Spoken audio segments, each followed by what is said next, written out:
So again, my name is Matthew Robertson, running for state representative, position 1. Now, I am running as a Republican, but you know, we've had 2 decades of one party in control of the State House of Representatives.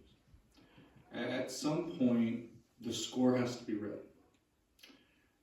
We have some of the highest grocery prices in the nation, some of the highest gas prices in the nation. We've been rated the 2nd most dangerous state in the nation when you combine road fatalities, traffic accidents, violent crime, and property crime. And police per capita, we're at 51 out of 51 jurisdictions, including Washington, D.C. And as a deputy prosecutor, I've met with families who have lost kids to fentanyl. Clallam County is 3rd in the state with overdose deaths per 100,000. Grace Harbor is number 1. King County smack dab in that 2nd. I'm not telling you this because I think this state is utterly awful. It's not. We have good things going for us too. But I'm running because I think Washington can be better. I think our schools can be better. I think the fact that we spend as much as we do on education, yet over 50% of our kids can't do math at grade level on average, and about over 40% can't do English at grade, 40% can't do English at grade level. That's astonishing to me. Now, education helped me get out of poverty. When I look at that, when I look at our communities and the drug addiction, I think, how can this next generation get out of poverty? And so I want to see a state that's left better than what we found it. And so I'm asking you to, take a chance on change. Let's do something different. And if, I run and you don't approve, and I'm elected and you don't approve, it's a 2-year term. Try something crazy.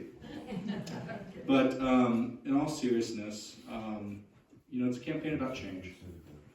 And don't go that crazy. But anyway, thank you, Matthew Robertson.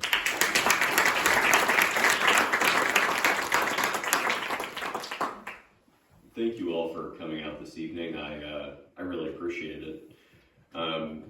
The closing remarks we change actually speech to speech. So that's also interesting to hear how those have shifted over time. One of the things that I'm reflecting on, just thinking about the comments that people have made today, is this idea of community. I grew up, I think I mentioned, in the middle of nowhere outside of Spokane. Several times a year the roads would ice over, and there were about 10 or 15 families that lived up on the hill where I lived, and one of them would slide off the road. They would trudge back to their place, and they would call everybody else on the mountain to say, hey, you need to chain up, but probably just don't drive down. And you get that call, whether the person who slid off the road liked you or not. And you can really dislike a lot of your neighbors when there's just 10 or 15 people out there. So this idea that you have some fundamental civic obligation to each other to show up, that there's some baseline set of expectations, I think is important. And it doesn't mean that you have to agree. It doesn't mean that you have to see eye to eye, but there is some aspirational process that we're participating in politically, which is doing the messy work of talking to a community, trying to find its voice, and then trying to act out those things. And I agree with many of the criticisms that Matt just leveled at the state. There are a lot of things that we can do better. In my experience working in the state legislature, I think that our representation has been quite good. I'm not going to press play on my version of the Steve Theringer campaign ad up here, but the truth is our district has benefited tremendously from having high quality leadership. This has both been the case for Mike's work on the transportation budget and Steve's work on the capital budget. When I think about the expansion that we've gotten at the hospital, money for the Jamestown MAP clinic, money for countless projects across the state that expand our behavioral health services and housing services and education services. These are priorities that the Democratic Party has. And I think that the Democratic Party does the almost always messy work of fighting for the things, the values that everybody up here believes in. So thank you for taking the time. My name's Adam Birnbaum, and I hope to earn your vote.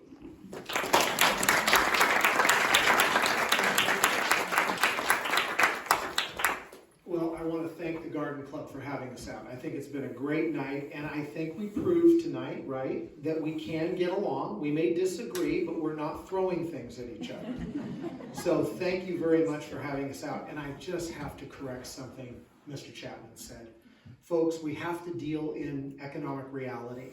The reason we had 9% inflation was because of quantitative easing policies and pouring stimulus into the economy.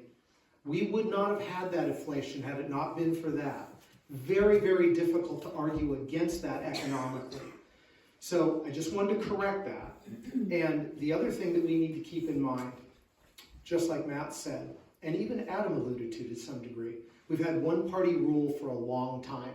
I'm not going to say that Mr. Theringer, Mr. Chapman, Mr. Vandewey, and others have not done some good things. They have, in the spirit of compromise and of working with the other side. They have done some good things. Could they have done things better? In my opinion, absolutely. Could they have done a lot more? Absolutely.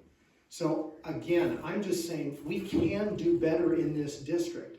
And we've got a slate of candidates running on the Republican side that are very, very qualified people. So when November rolls along and you pick up that ballot, just look at it and say, can we do a little bit better? And if so, maybe I take a chance and I vote on that Republican candidate. Because I think you can see we're not evil people up here. We just want better things for the district. And that's where my focus will be, and I'm fairly certain that's where Matt's and Marcia's will be as well. It'll be focused on LD24 and all the families in LD24. Not just a few here and a few there, but all families. Terry Roberts, running for State House, position 2, to replace Mr. Theringer. Thank you very much.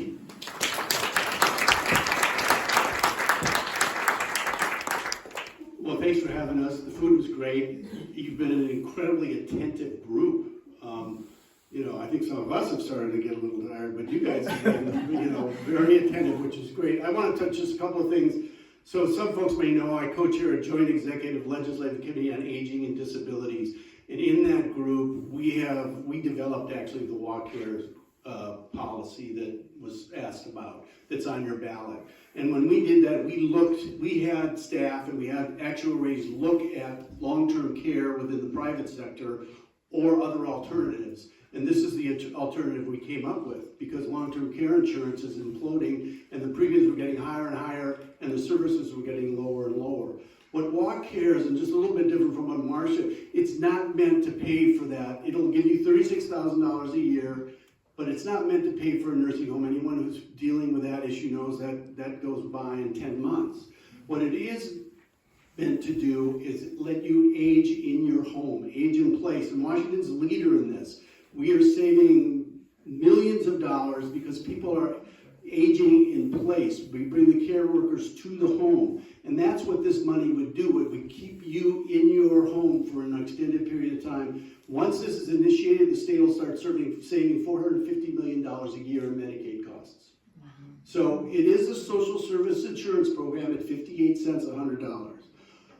And then on this bipartisanship, a long time ago I took some mediation training, and one of the phrases I got from that training was, change fear and judgment into curiosity and understanding. And that's really what the key is. And that's what we do day one, I sit down with my Republican counterparts and we start building the capital budget with that way. Adam mentioned CHIP, this community infrastructure program. We developed that in a very bipartisan way about 4 years ago. It's a huge success. And then I just am grateful to have had the chance to represent you, and I'd be grateful to have your vote in November. So thank you.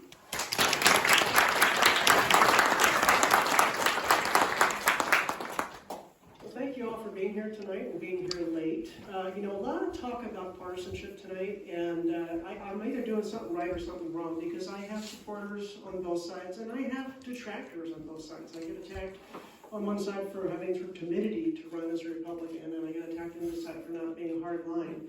I'm really focused on what can we do here, because I love Washington State. I live here on purpose. I don't live in California. If I wanted to live in California, I'd move. And I just see the trend we're going in, and I have 2 adult children that live here. I have a very dear grandmother that lives here, and I want them to have all the same opportunities I had. I'm not a career politician, but I have the engineering background, I have a legal background, I have the business background that I think I can take a fresh sight at addressing some of the issues we have. We need to stop setting records like, you know, 2nd highest gas price, 4th highest grocery price, lowest per capita police, I think 1st highest retail crime, 6th highest homelessness. You know, roughly a third of our kids not passing national math and reading standards. We can do better on those things, and we need to take a fresh approach to do so. We haven't talked about education tonight. That's one thing I thought that would come up. We really need to help our kids out, and part of that is fully funding, not just the salaries, which we've done, thanks to our very own McCleary, but the facilities that are seismically unsound, and the special ed. That all needs to be done, and it can't just be done on the backs of folks through local levies. We need to make sure our kids have an emphasis on the foundations of education so they can move forward either into skilled trades or academics. And we need to make sure that our kids are mentally healthy. They've had a rough couple of years, and we need to support them. So I'm running to make sure everybody can live here, old and young, get a good education, and be safe. It's Marcia Kilbon, running for State Senate, and I would appreciate your support. Thank you.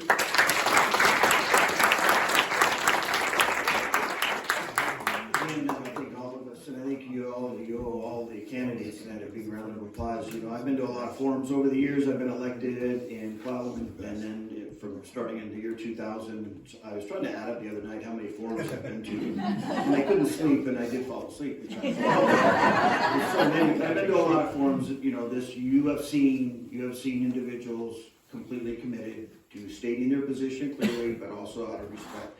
But I served 34 years in public service. You can check my F1 report.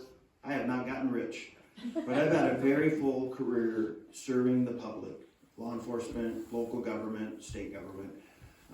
My wife and I raised 2 boys in Port Angeles. My wife runs a small business.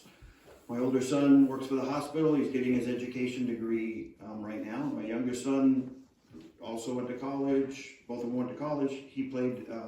He boxed for the UW, and then he went into the military, and he's starting his first small business.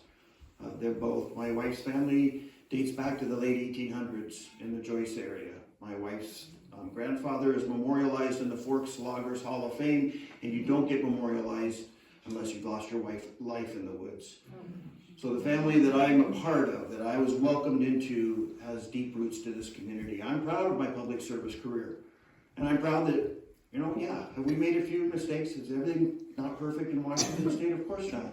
But you know what we've consistently done? We've consistently led on a number of issues of importance so that the state is a leader nationally. One of the most significant pieces of legislation, the Climate Commitment Act.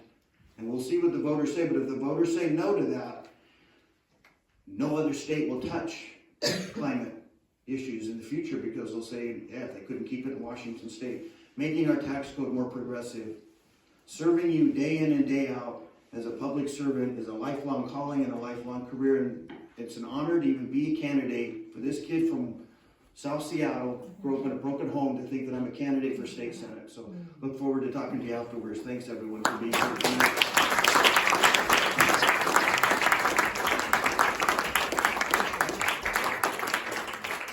Thank you, everyone. That's a wrap. Thank you so much. Just as you wrap,